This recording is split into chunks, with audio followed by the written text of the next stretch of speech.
Podcasting from Portland East to Portland West, from Big Pine Key to Pacific Beach, and from San Juan to Guam, this is All Across America.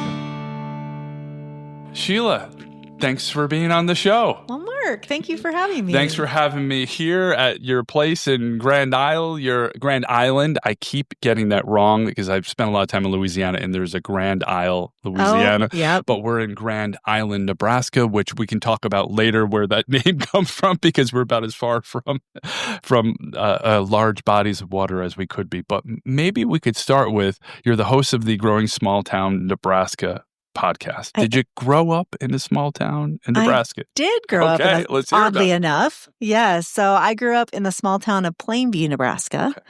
And that is in northeast Nebraska. And I always told my friends growing up that were from other areas because Nebraska, people think it's super flat everywhere. It's actually not. But in Plainview, it sure is. And so I always said I thought that the settlers, when they stopped there, they got out of their covered wagons and they said, "My God, what a plain view." And it just stuck. But it is, because it is flat land there. But you go 40 minutes in a different direction, you've got beautiful hills and all that. But yeah, small town Nebraska, that's who I am. And it's on the Missouri River? It's not. That's another area that I go to. It's probably about an hour from the Missouri River up there. Yeah. And that, of course, when we're in that area by the town of Niobrara, you're looking across to South Dakota right there. And so that's, yeah. But Plainview is northeast Nebraska, town of, I don't think, probably about 1,200 people. That's a small town. Yeah. And so that was great. I grew up in the country, farmer's daughter, but I have always loved small town. And then my husband and I, we live in Stanton, Nebraska. We're also on a farm. We don't farm it. We just live there. But that's about the same size as Plainview, and small town close to Norfolk, Nebraska, which is a little bigger town. But yeah. And so you grew up on a farm. How long has your family been in the state for? My ancestors? Yeah. Gosh, well, all I know is that actually where my family farm was, it's on what's called Copenhagen Road, because right there was the town of Copenhagen, Nebraska. It doesn't exist anymore. It was right next to the railroad near a place called Brunswick, Nebraska. And it had like little shops. It had a little schoolhouse and my grandparents' house where they grew up. And then my mom, of course, lived there, like that whole family line. And I know that it was a Danish community. And I am quite a bit Dane, but I don't really know all that, which is sad because my mom did genealogy. Oh, okay. She would be so disappointed in me right now. But I heard there's a Czech and there's a large also Danish population in Nebraska per capita more than most states. Okay. See, you know more about that stuff than I do. If you say so, yes. No, Czech for sure. Yes. So, I mean, going back to your grandparents, if not further, possibly even great-grandparents in the state? Oh, yeah. Oh, wow. Okay. Yeah. Wow. For sure. Wow. Yep. Okay. Yep. Wow. So I do know that for sure. And yeah. And then on the one side was primarily Danish. Okay. My grandmother was, I think, 50% Dane or whatever, how that configures. And then on the other side, it was German. Mm-hmm. So you're at least third generation. Your kids are fourth generation Nebraskans, at least, possibly even more. I got a scholarship in college for being Danish because I found it. And I called my mom and I said, "I'm Danish, right?" She says, "Yeah." I'm like, "Okay, well, I'm going to go for this scholarship then." I got a very similar story. I had the Italian American Club scholarship. Oh, so, yeah. yes, I doubt there are very many Italian American Club scholarships in Nebraska. Right? But sometimes you got to dig for dollars in those random ways. But believe it or not, I did get something in the mail from somebody from Grand Island that I purchased off of eBay. And he sent it in the mail and he wrote my name and he scribbled in Paisan next to it. I guess there aren't a lot of Italian Americans in Nebraska. That's funny. He felt some sort of kinship. But so small towns, what's a small town? You said 1,200. Well, that makes small town to me. I'm just wondering if there's like a line, like more than 10,000, more than 5,000. So here in Nebraska, we're made up of small towns, rural towns. I actually consider Grand Island still a small town. 50,000. It takes you like less than 15 minutes to get anywhere in this town, quite honestly. And Kearney as well, which is bigger for Nebraska, but it still has that small town feel. Yeah. I really only disclude Lincoln and Omaha, which I give them love in other ways on the podcast. But Lincoln and Omaha are big. And when you say anywhere you travel that I'm from Nebraska, and they'll say Omaha, and I'll say no. Lincoln, no. And I'm like, you're not going to know where it is. That's the whole, they know those two towns pretty much. Yeah. And the Omaha and Lincoln people lots of times, although I think that's changed because I do know a lot of my listeners are in the Omaha and Lincoln area and they're listening about these other small towns. Yeah. I mean, it's a great thing to encourage people to travel throughout the state. Yeah. And I was listening to one of your podcasts and it was something somebody said, and I can't remember who it was, but I felt it was so important that they were talking about, this person had lived in a couple places and had come back to Nebraska, and they wanted their children to have roots. And it is so true to have that sense of community. And it's almost an oxymoron that you could be in a city that is full of people, 100,000, a million, millions of people, but you could feel more disconnected from a community than being in a place with a tiny fraction of the population. But it's real. And it's real. Yeah. That's an ongoing theme that I hear from my guests on the show is so many of them, and they're the ones that are moving and shaking now in these small towns and making positive changes for their communities, is even me. I went away for a while and we were told that there isn't anything here for us in this state, and especially in small town Nebraska, and that we should move on, that we should do better. And that has completely changed recently. Yeah. And so, there was kind of a shame if you didn't go off, if you stayed in your little small town, and now there's more of a pride. Okay. Everybody's seeing the value of raising your kids in a place that feels safe. Yeah. And small. And you'll hear that too. They'll say, well, my kids, if they did something that they shouldn't have been doing, I would know about it before they got home, But you had people who had your back growing up. And now we want that for our families. Yeah. Do you feel like it has something to do with maybe, in the 50s and 60s and even 70s and, people were somewhat less accepting, and maybe today even in small town United States, and of course having the internet for all the bad, but there's also a lot of good, that people can feel connected to other places and you don't feel like you're that distant. Do you think that has played into it, that people are more accepting in a way? And yes, they are. And I really am glad that you brought that up, because I've been here in Grand Island for a few days now through Grand Island Tourism, and then also a travel conference that I'm with, Midwest Travel Network. And I got a tour of 4th Street in Grand Island, Nebraska, which is very diverse. There are cultures from all over the world in Grand Island, Nebraska. Yeah. And I would dare to say that we don't see that in every small town in Nebraska. And growing up, I feel like I was a bit sheltered from knowing that there were all kinds of people that existed in this world. Yeah.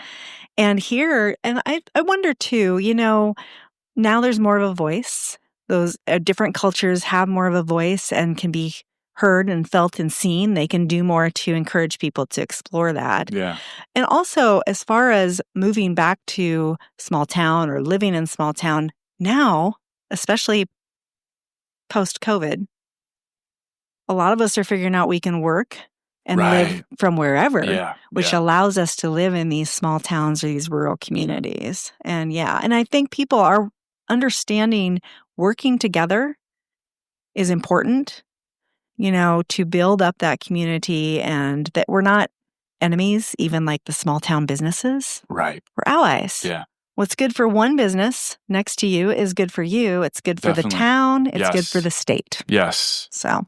And, thinking of, you go to a small town, you go to one store, you go get ice cream at the other store or coffee, and it is, you want to keep the money within the community. And I think that's such a positive presence. And I also think COVID was, for all the bad things that happened during COVID, it was helpful in a way that it reset, I think, people's thought process and what they wanted out of life. And I think a lot of people who maybe had grew up in Nebraska, went to college, and, the brain drain story of, oh, I've got to go to the coast, whether it be, on the West Coast or the East Coast, and then thinking back on their lives and saying to themselves, I'm locked into my tiny apartment. It wasn't so bad growing up in Nebraska and having that nostalgia for something that was lost in whatever lifestyle that they were supposed to be living. Yeah, I think you're right. And then there's just a lot of initiatives within the state that are working on changing the narrative and making it so that our young people are already involved as they're growing up in community things that make a difference, that makes them invested. And so whenever they're ready, if they're ready, they can come back and start building up their community and be the next generation. Right. Which makes a difference. It's a thrive or die situation in small towns. And if you don't have people that care and make a difference, it's not such a great story. But I've seen a lot of good stories. Right. So we're trying to keep small towns, thriving towns, and not become unincorporated communities, which is kind of, I guess, the death knell. But it's so great to see, the Nebraska population. Did my research. It's growing. It's going to be 2 million people, which is terrific. I love how you're not from Nebraska and you know more about Nebraska than I do. That's usually how it is. Yeah. I'm sure if I had a podcast would come to my hometown, they'd be like, so let me tell you. And I'm like, oh, really? Yes, right. But, it's interesting. Nebraska is, the population is definitely concentrated on the eastern part of the state. And, Grand Island being essentially the third largest town. There's one large town, but it's outside of Omaha, so I'm not going to count it. But you've got Omaha, you've got Lincoln, Grand Island, and then that's it. And then the next two are probably Kearney, Hastings, which are, not big at all. And there are a lot of small towns. Are you familiar with the term frontier county? No. It's a U.S. government census term of counties in the United States with one person per square mile or under. It's considered a frontier county. Oh. And like half of the Nebraska counties are considered frontier counties. That makes sense. And, it's interesting just driving through, and of course, many folks have unfortunately only flown over states like Nebraska. A lot of the state is agriculture, ranching, so how do you play against those interests of production versus the towns? And I guess there's a difference between the industry and, the town centers. Yeah, that's for sure. Yep. I don't know. Yeah, I don't know the answer to that. I do know that, you also have a lot of manufacturers. Yeah. We have a lot of great products that come from Nebraska, and many of those are in these small rural communities. Right. And so you have that as well. But yeah, and then the farmers they're the lifeblood of our state. Without them, I don't even know. So let's talk about some of those manufacturing. Of course, beef is one that folks know pretty well. What else? Oh, you have all kinds of things. You have, let's see here, in Snyder, Nebraska, they make fire trucks. Oh, wow. There's all kinds of things like that just scattered throughout the state, right. And I find out that more of that is as you travel, but there's a lot of production, different things that happen here. I think I mentioned you tomorrow. I'm going to New Alliance to their manufacturing, or I guess processing facility would be a better term for pinto beans and other beans varieties that are packaged in, I don't know, become your refried beans at your local Mexican restaurant or on the shelf at your supermarket throughout the world. So it's pretty exciting. Now, see, I didn't even know about that. But you and I do two different things, which I love what you do, because too, you're finding kind of these quirky but worthy of sharing stories. Yes. And so that I'll look forward to hearing about that.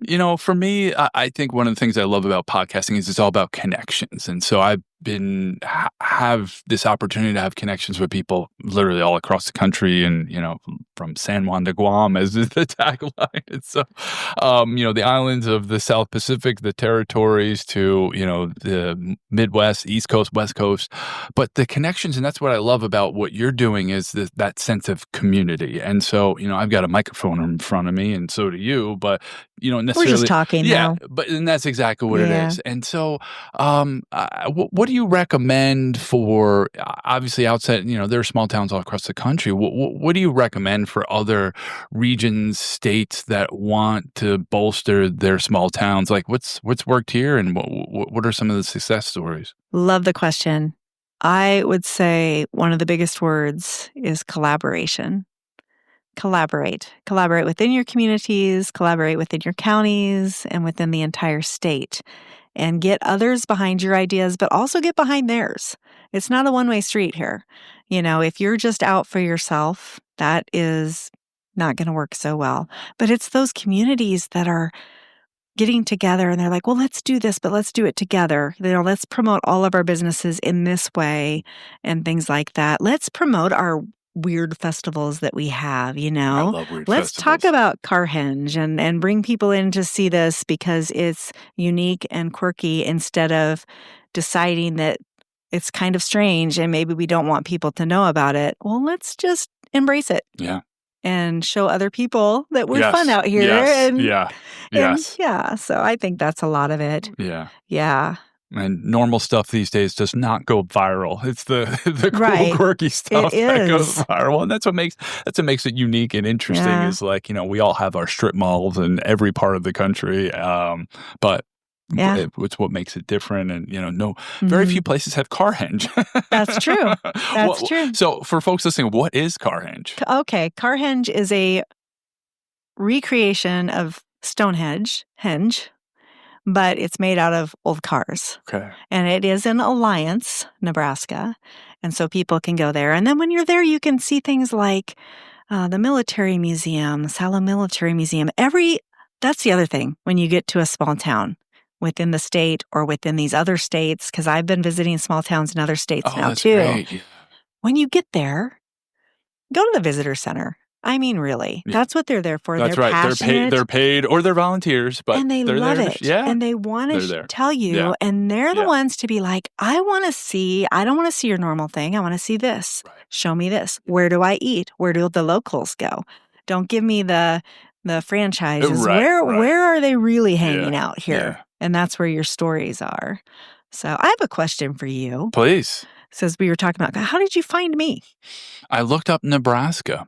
Okay, good to know. I looked up Nebraska podcasts. Okay. And it was because I had noticed I have a map on my website of all the folks that I've had on the podcast. And there was a big swath in the middle of the country that was empty. And I had thought about my dad, who I had mentioned went to Shadron State and thinking about going to Nebraska. And I put that thought on the back burner and forgot about it. And then was looking and found your podcast and listened. I was like, this is pretty cool. Well, And that's to think of, how it could be not just for the state of Nebraska, but again, the growing small communities could resonate across the country. And then, of course, I reached out to you and I erroneously thought the word fam had to do with family trip. Because I said, hey, we should do a fam trip together while you're here. And it was more, then after listening to episodes of your podcast, I learned it was a familiarity trip. But, Yes. same thing. But I heard family and I was like, that's a great idea, Sheila. I'm going to have my dad come along and we'll go visit Shadron State. And Yeah. It's won't- Shadron if you're here, but Yeah, okay. yeah. Right, Shadron. Yeah. Does your dad correct you on that? No, because he hasn't been there in 50 years. So he's like, sure it is. He wouldn't know. Oh, gosh. But yes, we're going to go visit the campus, and I'm sure he will recognize absolutely nothing, but it'll be Yeah. a nice opportunity. I know. And that's the great thing about it. It's an excuse to do a trip that we've been meaning to do for years. You and- should. And it was meant to happen. I'm glad you didn't know Yes, when I it first was. said that. It was absolutely meant to And happen. that Travel way. is such a generational thing that you can do and enjoy together. Yes, And then yeah. when you're traveling, say, with a grandparent and then the parents and then the kids, and you're seeing them from different perspectives. Right. And you're doing different things because of the different age groups, because not everybody's going to want to do the roller coaster rides. Yeah, yes. So, yeah. Well, we'll see how it goes. I mean, sometimes, as you know, with fathers and son or parents and their offspring, sometimes good or bad conversations can happen in cars Yeah. because they are a captive audience. So They I are. have already warned my father. I'm like, we're not talking about this, or that. There you go. I had the same kind of thing with my mom, and she's the one who instilled in me the love of travel in general. Okay. and the love of Nebraska. Yeah. And lost her last summer, but I'm she is sorry to hear that. yeah, thank you. She is a big inspiration. Oh, that's great. And who knew and I went with her on some of her trips. She was the executive secretary for the Highway 20 Association. Oh, wow. For a couple of years. Wow, okay. And that was her pride and joy that she had done that. Yeah. And I went with her, and I remember I was going to school for broadcast communications. Okay. And very on brand. I thought, because I was part of the college TV station, I took a video camera along. I would do this documentary that never came to fruition. Right. But I saw all these interesting areas along Highway 20 in Nebraska, and I think I probably, at the time, made fun of it a little bit. And here I am singing its praises, so it's all come around. Tell me about Highway 20. Highway 20, yeah. It is a long, long stretch of highway. It goes out clear western Nebraska. And if you follow it, you see just a lot of great tourism things. She was real big in the Nebraska authors. And so you can visit a lot of those places as well. But, yeah. And who are her favorite Nebraska authors? Oh, Mari Sandoz. Okay. And she became friends with Mari's daughter, I believe. Oh, wow. Maybe it was a granddaughter. Probably granddaughter. I'm so sorry that I don't know.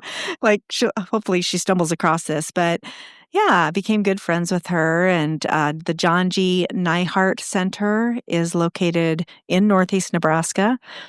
And that is really a cool place to visit. And we just have a lot of notable authors. Willa Cather. Yes. I am going to be going to Red Cloud at the end of this week here that you and I are meeting, and I get to go to the Willa Cather Center and see that. And so there's just a lot of good things. And I think those books are popular from the olden days as well, not just in Nebraska, but in a lot of places, because it's like anything. It spoke of the plains and people who settled here and all that good stuff. Yeah. So speaking of museums, there's a lot of museums in Nebraska. Mm-hmm. I've heard here in town is the Stir Museum, which I've heard really great things about. Are you going to have time to go? I hope maybe. We'll see. I would encourage it.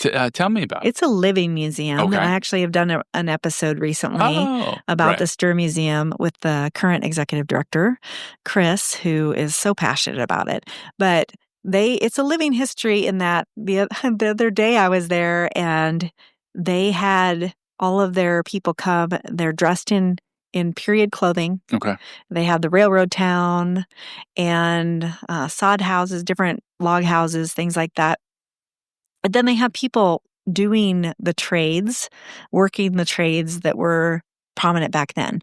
So I got to talk to and listen to a tinsmith tell his story. Oh, so they're all in character, yes. in costume. He's probably, oh my God, he's so probably cool. 18 years old, right, but he's in the old-timey clothes. And I'm like, well, tell me about your job. And so, yeah, it's very interesting. Blacksmiths. I love and you can spend in that museum, you can spend a day or two there. Easily, yeah. Nebraska also, it's not small town, but we all go there. It's the number one zoo. The Henry Dooley Zoo in, I believe, the nation is, again, they've had that title several times. And this year, I know they were bestowed that too. Oh, okay. So if you ever get the chance or if people are listening, listen, there are so many. But when you go to Omaha to the zoo, enjoy that. Go to Lauritzen Gardens right there. But then venture out. Let's put on the podcast and venture out to some of these small towns. Yes. And really see what's going on out there. Yeah. So we're in Grand Island.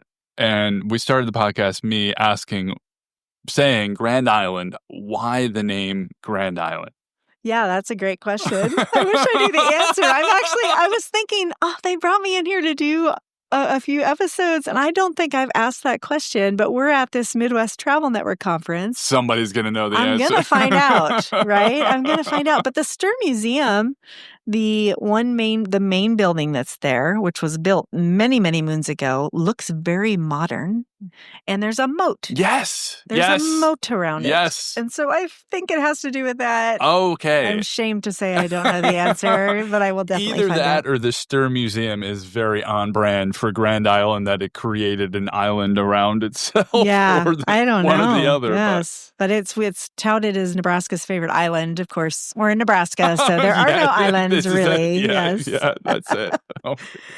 So what are some other highlights of favorites of yours in the state? Oh, it's so hard to pick because every place is so different. But there's Taylor, Nebraska, and it's called the Villagers of Taylor. They've received national recognition I'm going for to be this. through there tomorrow, actually. Okay. Yes, because it's just northwest of here. Mhm. Yes, and it's kind of through the Sand Hills area. Yeah. Yes, I'm going Yeah, through I there. think you could scatter past it, Okay, go to Taylor, we will. and drive around. It's not going to take you that long. Yeah. Drive around Taylor, maybe stop in. There's a gift store that's really nice, and they can tell you the history. There's some other places there. Okay. But make sure you're checking out and looking for the Villagers of Taylor, The Villagers Nebraska. of Taylor. Okay. You won't miss it. He's writing it down. You don't even have to do it. Nope.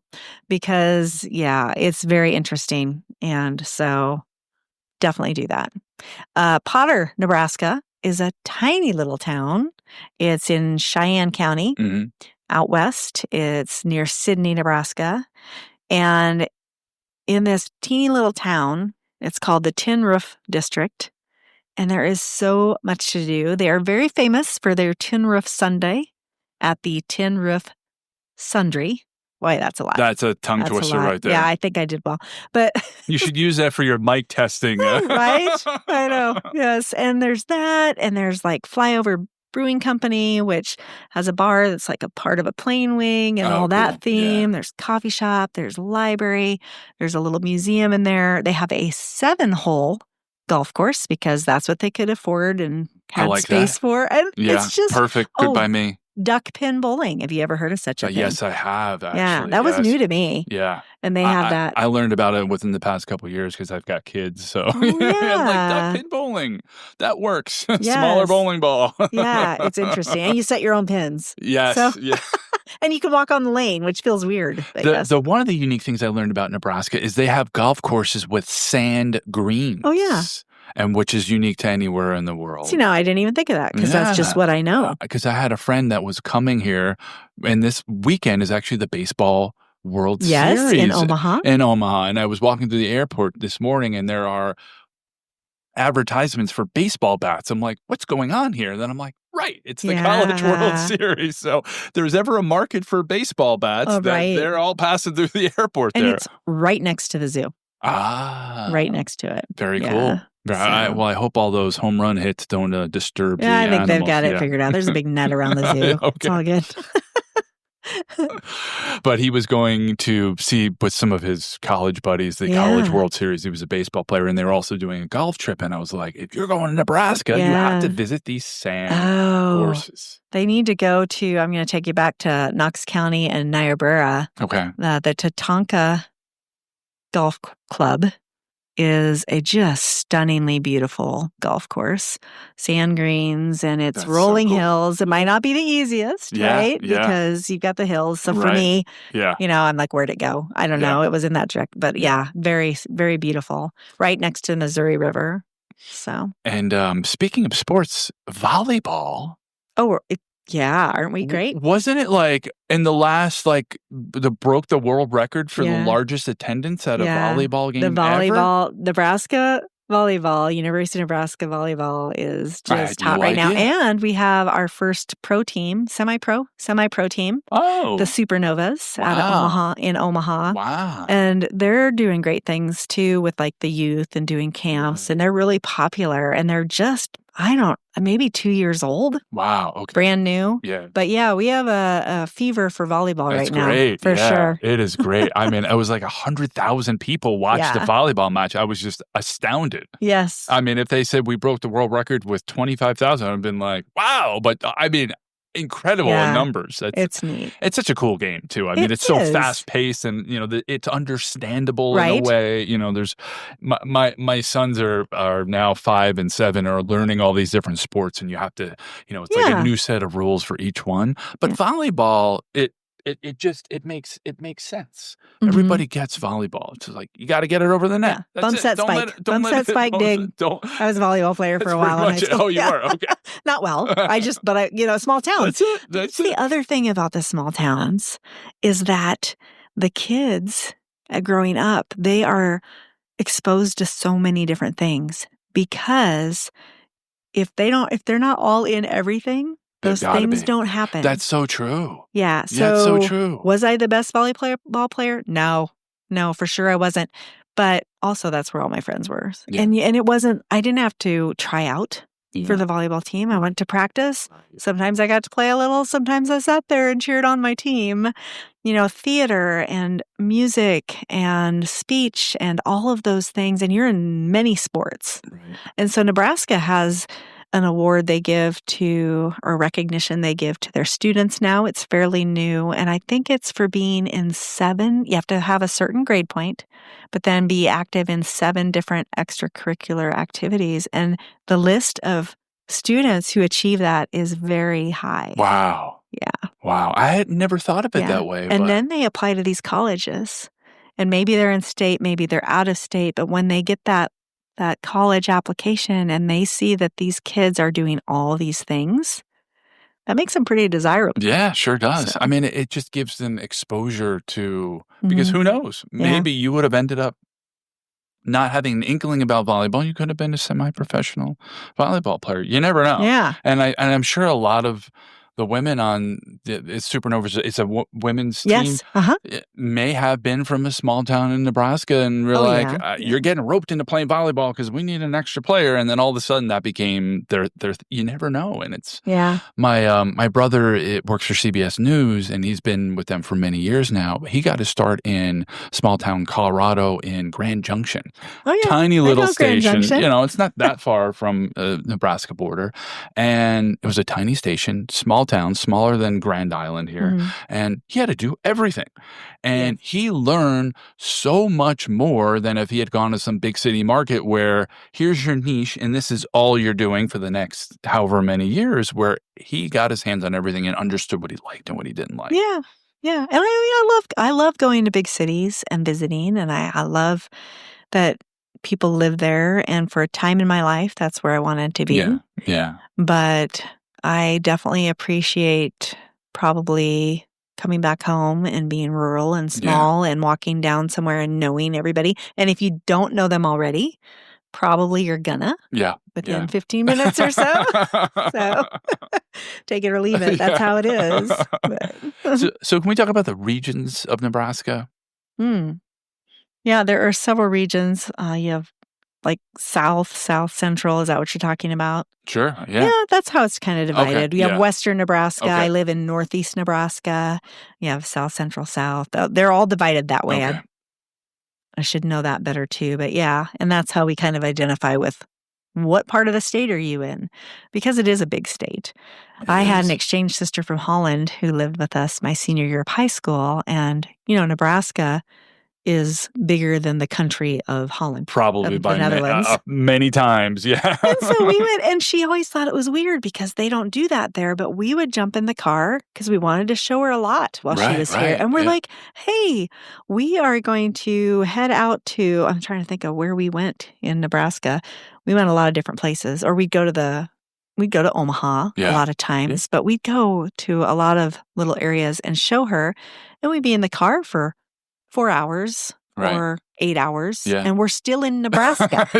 And she said, well, it's like 4 hours to drive from one part of Holland to the other. Oh, easily. Yeah. Yeah. And we don't. And here in Nebraska, we're like, well, we have a day or two. Let's jump in the car and drive. Yeah. Speaking of Denmark, I've actually taken a bus across the country of Denmark, and it's like 4 hours. Yes. Something that, yes, it's like those New European Jersey countries are small. Very small, and it's very different. And, even more so than the East Coast in that there's some big states on the East Coast, but you can't get there as fast as you can out here, in that the speed limit's 75, and getting from Omaha to Grand Island is, 150 miles, but it's quick because you're driving 85 miles an hour, and you could go places without pulling your hair out. And a place could be 150, 200 miles away. Put on some good tunes, and you're there. Absolutely. I listen to a lot of podcasts, a lot of audio. Podcasts, of course. Audiobooks. I love to listen to audiobooks. Listen to the murder mystery podcast. And Oh then I'm boy. like, well, Yeah. I don't know Yeah. why I do that while I'm Yeah. traveling. Yeah, right. She pulled into a rest Right? area, Like, and that oh. was the last we've ever heard. Exactly. Yes. Just think we could both be doing true crime podcasts right now We could. and be living in our mansions. Well, It's amazing. The true crime are like all the top podcasts are they all are. true crime. And I don't, and it's mostly women. Like, we're the Yes. ones that listen. And I'm like, I think we're just preparing ourselves so that we know Yeah, what to it do. is- I always tell my husband it's research. Yeah. You know, I Did you am also prepared. tell your husband, my wife says to me, it's like, it's usually somebody really close to them that is the, Right. the Yes. victim and the perpetrator. Right. Not that we're paranoid, but why are you looking at me like that right now? But yes. It is very strange, though, the phenomenon of true crime, that it is often female I know it's weird. hosts But and we don't know why we don't know why we listen. I don't know either. We don't get it, but we do. I find it, I like it, but yeah, there are enough podcasters out there doing true crime. Yes. I don't need to add myself to the No. mix. Yeah, same. No, it's fun. And that's the thing about the podcasting is there's so many different voices and different things. And I think the main thing is, that we are just ourselves and find what we're passionate about. And I love listening to yours as well. Yeah, and thank you. Your fun stories, the person with the almanac.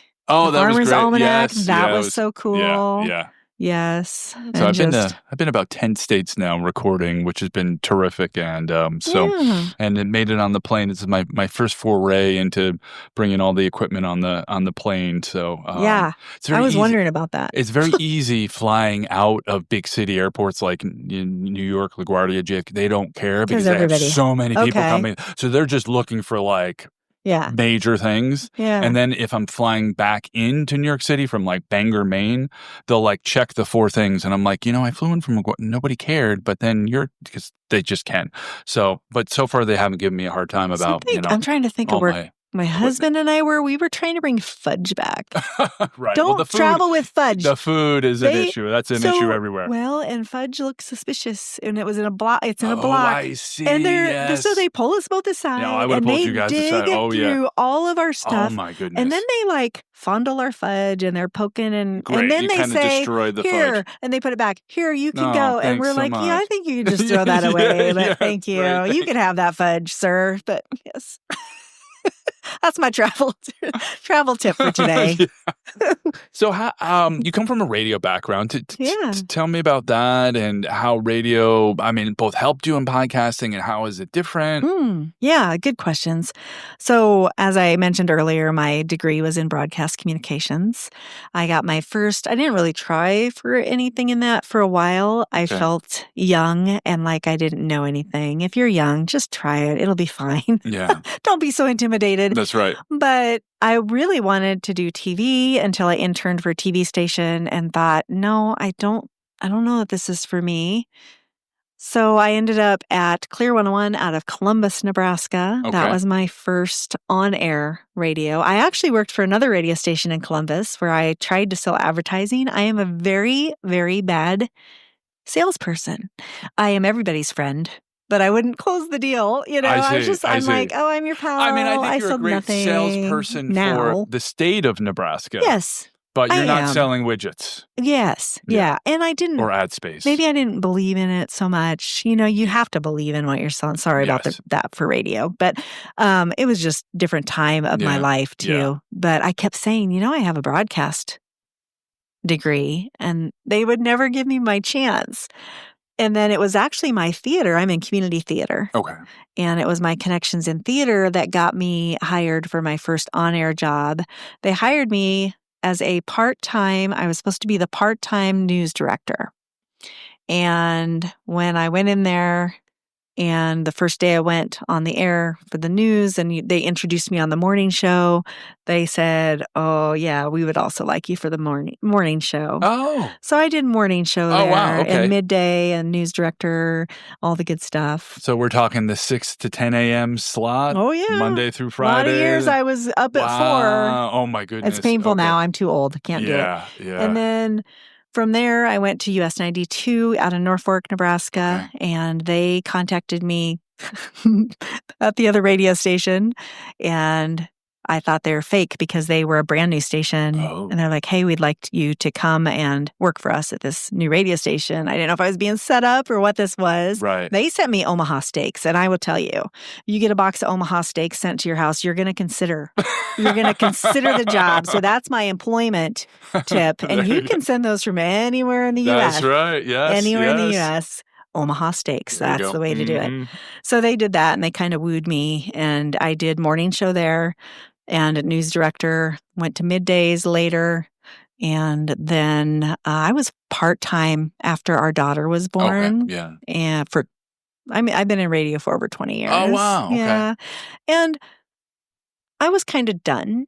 Like Yeah. I was ready to be 20 done. years in anything. Yeah. I kind of actually got let go, but I mean, as is the radio world. That is the business. I mean, having worked in 20 years in radio is like working 100 years. Right. And you're a survivor. I mean, it's been consolidated upon consolidation. So. And I was the old timer, and I came in I was barely there, and I got paid nicely for being barely there. I see. Yeah. And so I'm sure when the new CEO came in, it was like, who is this and why?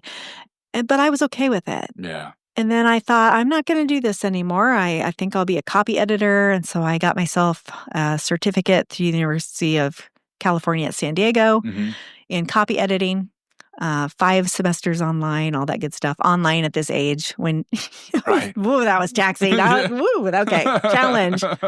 And then I was in the middle of that when this podcast thing came up. And I almost said no.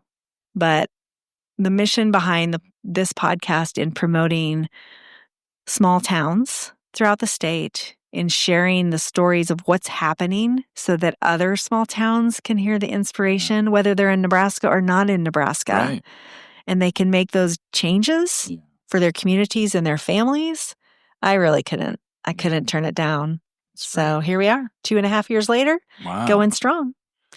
But, starting out, in that first radio station, they also gave me an interview show fairly similar to podcasting, honestly. Yeah. And on their AM side. Okay. And I did that begrudgingly because I didn't care for it. But again, I was young and I just... Good experience. I feel like I was insecure. And now you live so many years and you're like, that's fine. None of us are really actual experts in this life. We're just trudging along. That's right. So. That's right. Yeah. Faking it till you're making it sort That's of thing. right. Yeah, Yes. Yeah. So what did you learn from the interview show? I mean, what were some takeaways that... Well, I remember I would have all my questions in front of me, and I would think that I have to get all those questions in. And I have learned you can start with them. It gives you an idea what you're going to talk about, But the most important thing that I've ever learned, and I know you know this because I listen to your podcast, is to listen to the other person, not thinking, what do I want to say? Oh, well, that's it. It's not, you're not listening. You're listening to like, oh, and I have to ask them this. And that's the problem with the question. Listen to listen. Yeah. And hear it. And then let the conversation go the way it's going to go. Yeah. And then at the end, like when I'm interviewing people, I'm always, if there's something that I missed that you want, and a lot of times they say no, sometimes they say something, but, listen, the bulk of us in our lives listen because we're not really listening. We're thinking, what is my next thing that I'm going to say? Exactly. What is it that I'm trying to get across? Just listen. Yeah. And I don't know if you've had this effect, but I think I'm a better listener for it than I've ever been in my life. Yeah. I don't think I interrupt as much because I was an interrupter. I come from a long line of interrupters. Family, if you're listening, you know it's true. So just admit it. And, and then I could tell when people aren't listening to me, which is a little annoying. Right. I think I liked it when I was naive. Yeah. Mark, are you listening to me right now? No, I'm just thinking of my next question I'm going to ask. What did you say? Right. Yeah.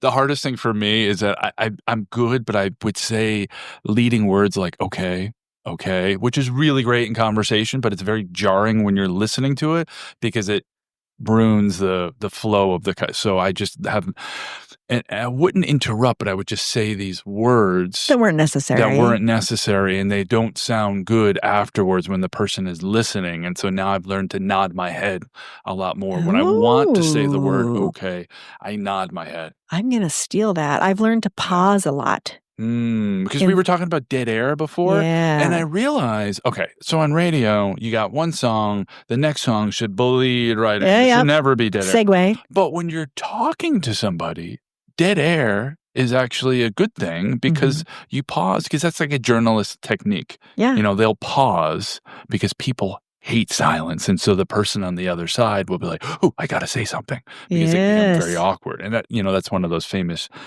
Generally, when the journalists are doing it, it's more for a written story, but they'll just sit there. And then the politician on the other side will blurt out something stupid that they'll get canceled for. But that's one of their famous techniques. And I've learned in podcasting that it's okay to have a little bit of dead air. Because if you do, the person may say, oh, and they'll come up with something.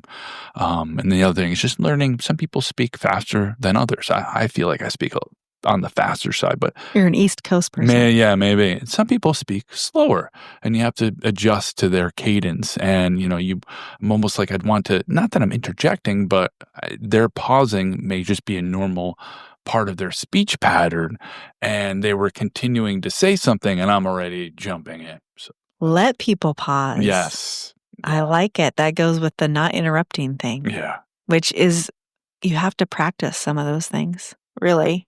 Yeah. And I mean, the nice thing about podcasting is you could always edit later. I mean, right. Radio tends to be, I presume your interview show was live, or was it pre-recorded? Okay, it was live. Ah. And then, wait, no. Mark, it was on a cassette tape. I put it onto a cassette tape. Nice. And then it played at a certain point of the day where some intern stuck that in a tape player and played it. At least it wasn't on a cart or a reel-to-reel. Wow. So, I did use the 8-track, so those were antiquated even when I was using them. I'm like, why are we using 8-track tapes? It's like, but cassettes are coming back. No. Yes. Why? Good question. I don't want to. I have no idea, but a friend of mine released his latest album on a cassette tape. Okay. Also available for download, and I purchased the download. I didn't want to be the cheapie. It was like $3 difference, but I'm like, I'm not going to listen to this cassette tape. Like, I'm not going back to those days. Yeah, I also am a bit of a musician, and I remember trying to, because I like to play guitar, and I would, you guys, you can look up guitar tabs now, and it's so easy. It is very easy. We did not have that. You'd have to play the song back. For that song to start, you'd miss the beginning, and you'd hit record, and then it would be play a little bit, find the chord, found it, rewind, play a little bit.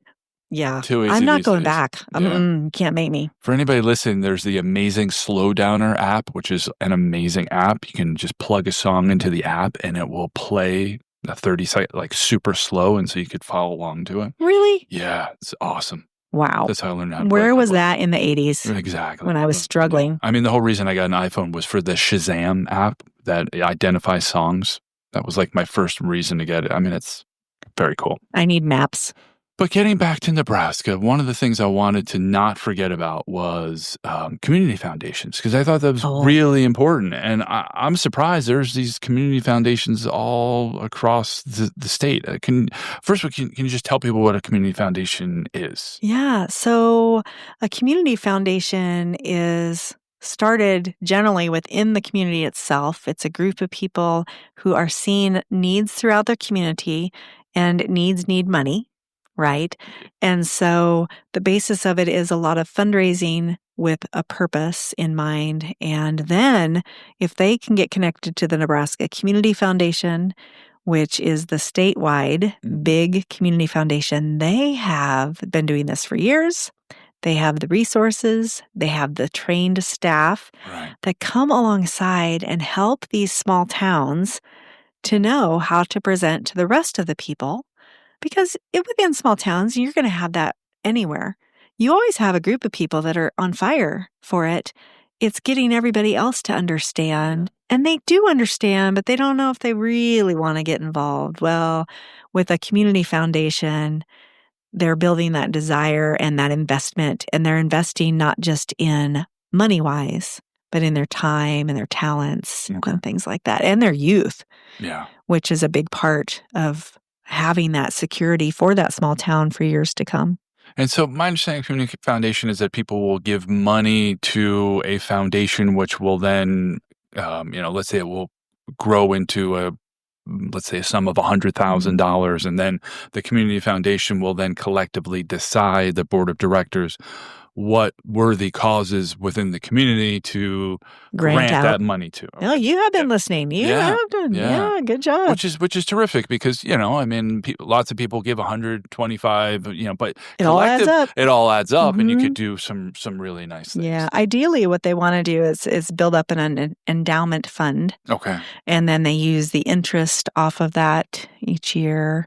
And then that's what they use to grant out. But then it just keeps building and growing and continuing. And so when everybody is not here anymore, that have worked on it, of course, hopefully they continue. There's a team that continues with all that. It's still contributing. And so it's leaving a legacy. I think it's a beautiful thing. Of course, yeah. I didn't know about it either until I went to interview Jeff Yost, who's the CEO of the Nebraska Community Foundation. Okay. Carrie Malik-Madani is the marketing guru there. She does a lot of things, not just marketing. And I interviewed them, and they invited me on a bus tour through Nebraska for 3 days where I met all of these people on fire for these small towns. And so I have a partnership with them where I share twice a month those kind of podcast episodes. It's a beautiful thing because we were just really well aligned. So Nebraska Community Foundation is creating a community to create community foundations. They are. I mean, it's pretty cool. They are. Yeah. And once you are in or these people, you want to talk about a positive environment. Yeah. I went to their banquet. I'm like, this is just cup filling for people. Yeah. To be around other people who are not the naysayers. They're the yay-sayers. Yay! Yes. And they put their money where their mouth is. And they do. Which is really, really something special. Yeah. And it is about leaving a legacy. And, you could buy all sorts of, tangible stuff. But there's a sense of happiness and well-being and that comes from giving something away that you can't get from buying something. Yeah. And I feel like a lot of times too, because of the education behind it, they're not just educating maybe the parents or the grandparents. The youth see the value. And so they understand if their parents want to give, they're not going, hey, let's hang on to that. Then later, maybe they could teach that same value to their kids. And so it's generational in a positive way. Yeah. So let's talk about one of the wealthiest, probably the wealthiest person in the state. It's got to be the wealthiest and very generous person as well, Warren Buffett. Is he involved with the Nebraska Community Foundation? Oh, my goodness. That's a good question. I'm fairly new to the Nebraska Community Foundation myself. I hope so. I know he's given a lot to the Gates Foundation. Yes. And then Berkshire Hathaway is Warren Buffett. And if you own even one stock, I believe, you can go to the big old gala. And I have gone. Oh, you have? Yes. Wow. My parents own some stock. And I don't know how much. Yeah. Not my business yet at this point. And we went to the big old party that was held in Omaha. The Woodstock for capitalists. Kind of. Yes. That's how it's known. And Jimmy Buffett was there. Oh, wow. No relation, I understand. No, it's hilarious. It was hilarious, the little play on there. And yes, my husband was like, I don't even know who that is. I'm like, you don't know Jimmy Buffett? Yeah, it's a whole nother story. That's a different podcast. Different podcast. Yes. The late, great Jimmy Buffett. Do you know how much one share of Berkshire Hathaway is worth? No, do you? Yeah. I mean, I'm going to get it wrong. I know I don't have it. I mean, it may be close to $700,000. Wait, what? Yes. Okay. It is insane. Now. Okay. I think my parents have had that for quite some time. It is, yes. It is the most valuable share in the entire world. Class A shares of Berkshire Hathaway. I mean, it's at least $500,000. Obviously it fluctuates like any stock. I haven't looked at it in months, but it is north of $500,000 for one share. He's the world's greatest investor that ever lived. That's insane. So I do hope he invests more in Nebraska. I hope so too. I'm gonna have to find that out. Yeah. I'll make a little phone call. Yeah, there you Hey. go. He'll say, "Who are you?" I mean, you're a Small Town Nebraska podcast. I mean, How do you not they've got a know? new CEO on board, so I think now might be strike while the iron's hot. Yeah. So I really I'll think just so. knock on the door. Hi. Omaha's a great town. I've been to the Railroad Museum there. They got a nice music scene. So I bought an LP from old school Omaha music scene, I guess back in the 80s or 90s. Yeah, So down in the old market somewhere, maybe. Yes, exactly. Yes, I know what store you're talking about, I think. And I mean, the railroad has had a significant impact on the state. Yeah. I was thinking about that here when I was getting the tour here in Grand Island, that tour of 4th Street, and the diversity of culture that I really didn't know was here until just yesterday. Right. And I thought, well, it has to be that the railroad had a big impact, because then I asked Brad Mellema, who's the executive director right now of tourism here. I said, well, when did this start where you had all these different cultures? And he said, well, it's been that way for almost ever and ever. I mean, it's years and years of all of these cultures living. And it's one street of businesses. You have to go down there. Oh, definitely. That's what I'm good. Yeah. I got a little food tour. So within one day, I ate tacos, Tijuana, and we shared everything, but it still was too much food. We went to the Oriental Market, had some pad thai and egg rolls, went and got my very first Cuban coffee. Oh, okay. I had that at 4 p.m. I am of the age that I will never do that again. I did like you were the up coffee. until 4 o'clock in the morning? I was. Yes, I was. Yes, it was fabulous coffee. I will have it again. I will probably have to have it at like 6 a.m. Yeah. Yeah. I was very wired. And then he kept introducing me to people. You're like, hi, I'm Sheila. And he was the same way. And I go, Brad, we should not meet other people right now. This is bad. What are my eyes doing? Yeah, that kind of thing. Well, no conversation about Nebraska, the Cornhusker state, would be complete without talking about the Cornhuskers themselves, and maybe just something about how the allegiance of the football team to the state. Yeah, I don't know that the allegiance has been there as much as it was when I grew up. I see. As far as people saying I'm a do or die Husker, but you're going to have the bulk of the state that still feel that way. Mm-hmm. And we had 3 championships in a row back in the day. Yeah. And, it's still a desirable place to play football, that they recruit from all over and within the state. Yeah. And people still grow up wanting to play football there and go there. And I think it's a great tradition. And when you can go to a stadium filled with people in a sea of red and it's always sold out, and if you stand up, I found out last time I went, you might not sit back down again because it just closes in around you. I'm like, well, I am standing for the rest of the day. Yeah. But, you got people in their corn hats, and it's, every area has to have something like that. And for years and years and years, that for sure was what Nebraska was known for. And one of the only things Nebraska was known for. Right.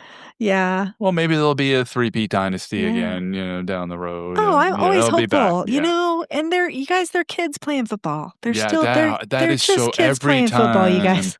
I watch a college sport, I'm like, they're young. They're teenagers, most of them.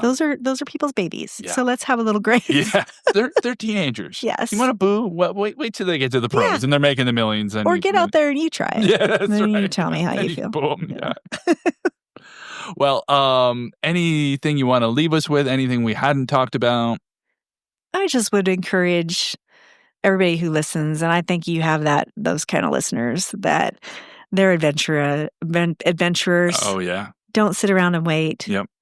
See the places around you, see the places that are not around you, share those experiences with others, and please come visit The Good Life in Nebraska. All right. Excellent. And how can people find out more about you and more about the show? Yeah, well, you can listen anywhere. All right. So anywhere where you love to listen to your favorite podcast, you can find me there. You can visit the website at growingsmalltowne.com. Mm-hmm.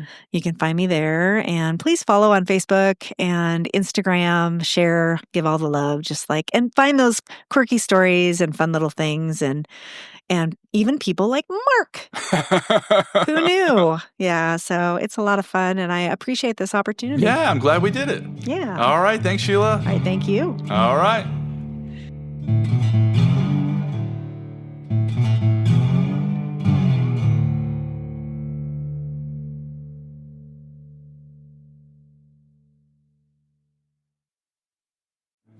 All Across America is produced by me, Marco Vig, in Ridgefield, Connecticut. Visit us on Instagram at All Across America. Check out our website, allacrossamerica.com. There's an interactive map with all our episodes, and there's a Contact Us page where you can send your reactions, guest ideas, and suggestions. So get in touch, stay connected. To me, that's what podcasting is all about. Thanks for listening.